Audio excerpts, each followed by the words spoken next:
This is the step-by-step process of replacing the NCC cell used in the CASPR Pro unit. Before removing the power cable from the receptacle, you will want to make sure the power is completely off to ensure no damages are caused. The bulb operation indicator on the face of the unit will glow when the bulb is in use. First, you're going to want to go ahead and remove the 4 flange nuts from the unit cover and remove the unit cover and NCC cell.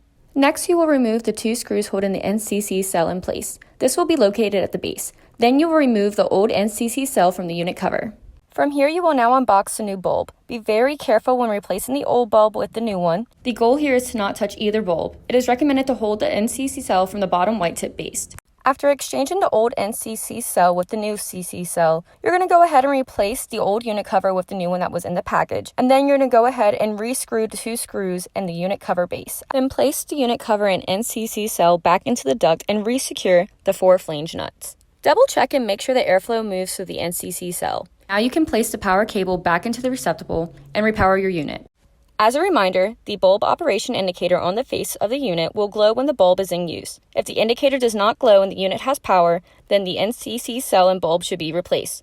Your CASPR Pro unit requires no periodic maintenance beyond the normal replacement of the NCC cells and bulbs every 18 to 24 months. We recommend the replacement even if the bulbs appear to be operating normally. Please do not throw the used NCC cells or bulbs in the garbage. The high-intensity bulb used in the CASPR Pro unit contains a very small amount of mercury. Instead, we recommend contacting your local waste management center for a proper disposal procedure. And there you have it, your new and improved CASPR Pro unit.